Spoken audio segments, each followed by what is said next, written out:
How can I know whether a board meeting which I have attended has been successful? Hi, my name is Jimmy Walabiachi, and you're welcome to Corporate Governance Africa, where we seek to promote good governance through film.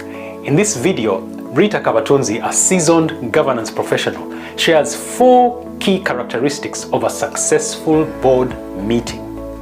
Enjoy the video. The first point concerns the agenda.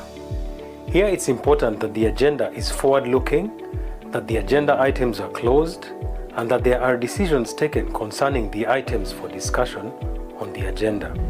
So a successful meeting for me would be one, that you've covered the agenda as it was planned beforehand. So you have this agenda laid out, you've covered it, and by covered it I mean you've closed out the issues in terms of discussion and decision, that there are clear decisions that have come from each and every item, including noting a report. That's also a decision. So let's not think you have to be doing approvals for all of them. I think boards should not even be afraid to defer certain agenda items if they think they would rather focus on sustainability or focus on, whatever item and say, maybe we can park this one and do it at another time.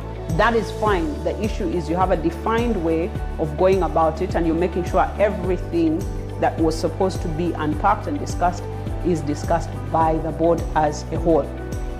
Not by 2 members, not by 3, and remember the agenda has 4 or 5 items. On one item it might be Rita and Jimmy speaking, on another it might be Jane and Robert adding their voice, but the collective at the end of the meeting is very clear.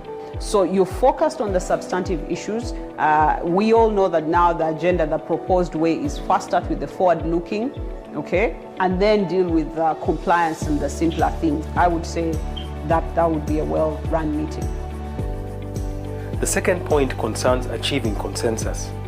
Important points to consider here are that there are value-adding discussions, adequate director contribution, and healthy debate over the issues on the agenda.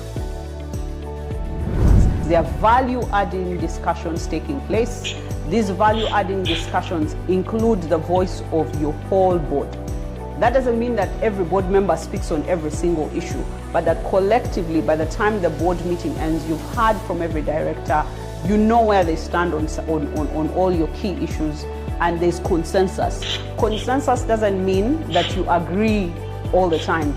Where you disagree, you agree to disagree. So consensus is you still have a clear way forward. The consensus may even be we need more time, we need more information, but there's a clear way forward on each of these items. There isn't an issue of, we forgot to talk about this, we forgot to talk about that. I think there has to be debate before the consensus.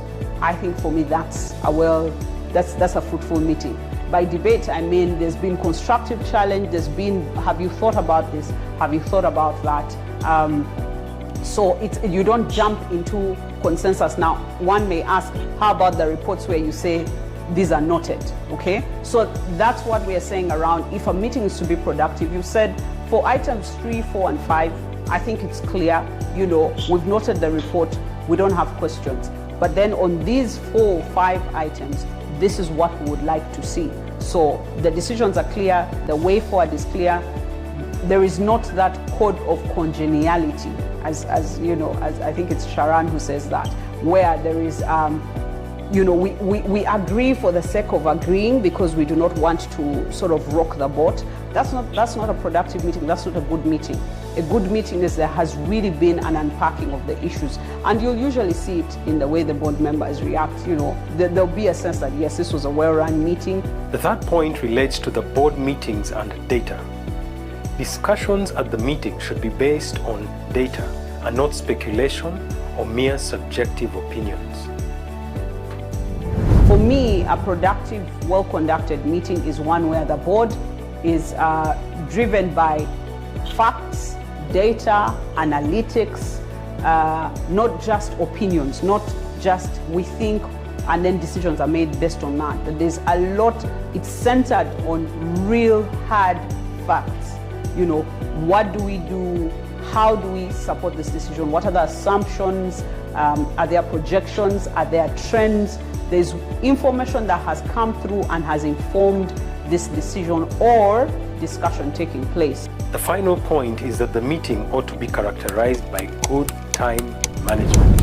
It's a meeting that is run in good time. And I will not attempt to say 3 hours is the best time or 4 hours or 2 hours. No, you have a set time, you've used the time well, and at the end of the day, you've actually gone through the key issues. The board knows what to expect at the next meeting on action points that need to come out.